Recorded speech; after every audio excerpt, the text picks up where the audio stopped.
എപ്പോഴും ഞങ്ങൾ ഒരു ഇവന്റ് നടന്ന പോസ്റ്റ് ഫൈറ്റ് റിയാക്ഷൻ ചെയ്യാറില്ല, പക്ഷെ മറന്നല്ല ബിസിയായിരുന്നു. അപ്പൊ എന്നാലും എണീറ്റ് തൊഴുതേണ്ട ഒരാളാണ് ഓൾ ദ ഗ്രേറ്റ്.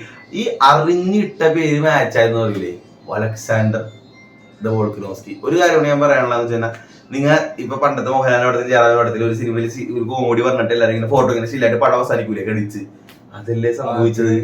അതും 35 വയസ്സ് 36 വയസ്സില് ആ ഒരു വെയിറ്റ് ഡിവിഷനിൽ ആരും പിന്നെ തിരിച്ചു പോയി ചാമ്പ്യൻ ആയിട്ടില്ല. നമ്മള് യൂസിലൂടെ ബാക്കിലോട്ട് പോയി കഴിയുമ്പോ നമുക്കറിയാം ഇസിയും കമാറും ഇങ്ങനത്തെ കുറച്ച് ആ ഒരു ഇറയിലുണ്ടായിരുന്ന ആൾക്കാരൊക്കെ സ്ട്രഗിൾ ചെയ്തിട്ട് തിരിച്ചു വന്നിട്ട്. അപ്പൊ ആ സമയത്ത് വോൾക്ക് വന്നിട്ട് എല്ലാരും വിചാരിച്ച് കുക്കിംഗ് ചാനൽ വഴി അങ്ങോട്ട് പോകുന്ന വിചാരിച്ച വോൾക്ക് തിരിച്ച് വന്ന് ചാമ്പ്യൻഷിപ്പ് കളിച്ചു. എന്നിട്ട് ആക്ടിവിറ്റി അങ്ങോട്ട് വരണേന്ന് പറയണം. ഒറ്റകളിൽ കുക്ക് ചെയ്ത്, പുറത്ത് കുക്ക് ചെയ്ത്, എല്ലായിടത്തും കുക്ക്ഡ് വോൾക്ക്. പിന്നെ അത് മാത്രമല്ല, ഞങ്ങമ്മ പറഞ്ഞായിരുന്നു 51-49 ആണ് ഈ ഫൈറ്റ് പ്രെഡിക്റ്റ് ചെയ്ത്. അതേപോലെ തന്നെ അത്യാവശ്യം അത്ര ക്ലോസ് എന്ന് പറഞ്ഞാൽ എന്നാലും നല്ല ഫൈറ്റ് ആയിരുന്നു. ഡോപ്പസും ഇടിച്ചു വിടയൊക്കെ മറ്റേ പഠിപ്പിച്ച് വെച്ചിട്ടൊക്കെ ഉണ്ട്. അപ്പൊ എന്ത് സംഭവം എന്ന് പറയാനുള്ളല്ലേ, വോൾക്ക് താഴെ പോയതൊന്നുമല്ല, ഇസ്ലാമുലിയും അത്ര ബെറ്റർ ആയതുകൊണ്ട് തന്നെയാണ്. മനസ്സിലായ, വോൾക്ക് ഇപ്പോഴും വോൾക്ക് തന്നെയാണ്. ആ പണ്ടത്തെ വോൾക്കിന്റെ ആ കുറച്ച് ഷെയ്ഡ്സ് ഒക്കെ നമുക്ക് ഇടക്കിടക്കൊക്കെ കാണാൻ പറ്റുന്നുണ്ടായിരുന്നു. പിന്നെ വോൾക്കാണെങ്കിലും ഒരിക്കലും ഔട്ട് ഓഫ് ദ ഫൈറ്റ് പോയിട്ടില്ലേ, ഫുൾ ടൈം ഫുള്ളി ഫൈറ്റില് ലീഡ് ചെയ്തുകൊണ്ടേയിരിക്കണേ. മൈൻഡ് 210 പോയിന്റ് ലങ്ക്. പക്ഷെ ഞാൻ വേറെ കാര്യം പറയട്ടാ, വോൾക്കിന് ചാലഞ്ച് ഉണ്ട് രണ്ടുപേര്. ഈ മൗസാർ എന്ന് പറഞ്ഞാൽ നിസ്സാരമല്ല. ആടാ നീ കിച്ചു അവൻ ഹാർഡായിരിക്കും വോൾക്കിനെന്ന് പറഞ്ഞു കൊടുത്തേ. ഇപ്പൊ ഏറ്റവും ഹാർഡ് ഞാൻ പറഞ്ഞു ശരിക്കും ഇലിയം മൗസാറും വരുന്നു. അത് ശരിക്കും കിട്ടില്ല. അത് ഇലിയക്ക് അങ്ങനത്തെ ഇസ്ലാമിനെ തോപ്പിച്ചോ ഫൈറ്റ് കാരണം മെയിനായിട്ട് എല്ലാവരും സീൻ എന്ന് പറഞ്ഞാൽ ഇലിയ 145 ക്ലിയർ ഔട്ട് ചെയ്തിട്ടാണ് വന്നെങ്കിൽ ഇവൻ പുളിക്കോല. ഇപ്പൊ മൗസാറ്, പിന്നെ മൗസാറ് മാത്രമല്ല നമ്മുടെ സെർലിങ്ങും സീനായിരിക്കൂലേ അതെ. അപ്പൊ എന്റെ ഒരു ചെറിയ അനലിസ് ചെയ്യാൻ പറഞ്ഞുതരാം. ഈ മൗസാറും വോൾക്കനോസ്കി ഞാൻ ഇവിടെ ഇരുന്നുകൊണ്ട് 51-49 മൗസാറിനെ കൊടുക്കുള്ളൂ. കാരണം മൗസാർ അത്ര. പക്ഷെ എന്താ പ്രശ്നം പറയട്ടെ, വോൾക്കിന്റെ 3 മാസത്തെ ക്യാമ്പ് റെസ്ലിംഗ് പ്രിപ്പയർ ചെയ്ത് മാത്രമാണ്. അപ്പൊ ഇസ്ലാമായിട്ട് പ്രിപ്പയർ ചെയ്തുകൊണ്ട് കുറച്ച് ആ റെസ്ലിംഗ് ഒക്കെ ബെറ്റർ ആണ്.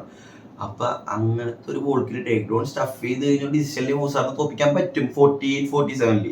പക്ഷെ ഇപ്പൊ ഇരുന്നുകൊണ്ട് ഞാൻ പറയണ മൗസാറാണ് സ്റ്റെർലിംഗ് ആയിട്ടുള്ള ഫൈറ്റും. എനിക്കത് അറിയില്ല, സ്റ്റെർലിംഗ് ആയിട്ടുള്ള ഫൈറ്റ് ഇല്ലെങ്കിൽ ഒന്നിനും സ്റ്റെർലിംഗ് നല്ല രീതിയിൽ വോൾക്കിന് തോപ്പിക്കുക, അല്ലെങ്കിൽ വോൾക്ക് വെറുതെ നോക്കൗട്ട് ചെയ്ത് കളയും. സ്റ്റെർലിംഗ് അങ്ങനത്തേക്ക് ചിലത് കാണിക്കുന്ന ഒരു ആളാണ്. അപ്പൊ എനിക്കറിയില്ല സ്റ്റെർലിംഗ് വോൾക്ക് അതൊരു 50-50 ആണ്. പക്ഷെ വോൾക്ക് ഈ 2 ചലഞ്ചും വോൾക്ക് ഫേസ് ചെയ്തില്ലേ. Volk is in my top 5 and even top 3 claim of all time. Volk ഇലിയനെ തോപ്പിച്ചാൽ ഡിബേറ്റ് കൊടുക്കുക. ഇലിയനെ തോപ്പിക്കും ഒരിക്കലും.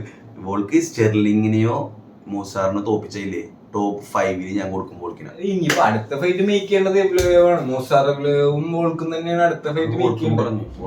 പക്ഷേ വൈബ്ലോവ് വേറെ സീൻ പറഞ്ഞു ഇത് ചെയ്യാൻ പറ്റില്ലെന്ന്, സ്ട്രൈക്ക് ചെയ്യുള്ളൂ റെസ്ലിംഗ് ചെയ്യൂലെന്ന്. അപ്പൊ പിന്നെ പക്ഷെ അത് മറ്റേ ഫേക്ക് പ്രോമിസ് ഒക്കെ ആയിരിക്കൂലേ മൗസാർ എങ്ങനെ അത് എന്താന്ന് ഇപ്പൊ നമ്മുടെ അലക്സ് പെരേരോ ശരത്ത് ലക്ഷ്മണി പിന്നെ മറ്റേതാണ് MJ കുറച്ചു ട്രിഗർ വാണികള് ഞാൻ പറയാൻ പോണത്. വെറുതെ ഫൈറ്റ് സെല് ചെയ്യാൻ വേണ്ടിയുള്ള ഓരോ പ്രോമിസുകളാണ്. അങ്ങനെ പറഞ്ഞായിരുന്നു ഞാൻ I will not wrestle with Alex Pereira. എന്തിനാ പറഞ്ഞ അത് ഫൈറ്റ് എടുക്കാനുള്ള ഒരു ടെക്നിക്ക്, അല്ലെങ്കിൽ ഒരു ശരിക്കും പറഞ്ഞ ട്രോളിങ് കുത്തലാണ്, ഹെർട്ടിങ് ട്രോളാണ്. എന്ന് വെച്ച് കഴിഞ്ഞാൽ ഞാൻ റെസൽ ചെയ്ത് കഴിഞ്ഞാൽ നിനക്ക് പറ്റൂല. ശരിക്കും അങ്ങനെ പറയുമ്പോ തന്നെ അതൊരു കൊള്ളിക്കലാണ്. അത് പറയണ ആളെ വലുതാവണെന്ന് ആലോചിച്ച് നോക്കിയാ. എടാ ഞാൻ നിന്നെ ഫൈറ്റ് ചെയ്യാം, റെസൽ ചെയ്യില്ല, സ്ട്രൈക്ക് ചെയ്യാ. അപ്പൊ മനസ്സിലായി എന്റെ ടോപ്പ് ഉപയോഗിക്കാണ്ട് നിന്നെ കൂടി. അപ്പൊ അലക്സ് കുറച്ച് തോന്നും നമ്മളെ കൂടി ഇപ്പൊ ബെസ്റ്റ്. ഇപ്പൊ എന്നെ കൂടി ബോക്സ് പറഞ്ഞേ ഞാൻ ഒറ്റക്കൈയിൽ വരുന്നത്, നീ 2 എടുത്ത് ഒറ്റക്കൈ എടുത്ത. അപ്പൊ തന്നെ ഞാൻ അലിഞ്ഞില്ലേ തോപ്പിച്ചാലും അപ്പൊ ആ ഒരു വൃത്തിയുടെ സ്റ്റേറ്റ്മെന്റ് ആണത്. പക്ഷെ അത് പറയണ കാര്യം വെച്ചാൽ റെസലേഴ്സിന് ഇപ്പൊ മറ്റൊരു സീനുണ്ട്, ജസ്റ്റിഫൈ ചെയ്യേണ്ടി വരുന്നുണ്ട്. കാരണം എന്റർടൈൻമെന്റ് ആണ്. ഏറ്റവും വലിയ എക്സാം ആണ്. ഷിരോമാലിക്ക് യോഗ്യത ഇല്ലാത്ത ഒരുത്തരുണ്ട്, മനസ്സിലായ ഡൈവോഴ്സ് ആയ ഒരുത്തനെ പിന്നെ തിരിച്ച് അവളെ കൊണ്ട് തന്നെ കെട്ടിച്ച പോലത്തെ മൂടായി പോയി.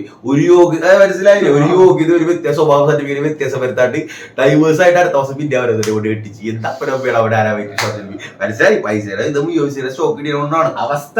അറിയാം, അക്സെപ്റ്റ് ചെയ്യുന്നു.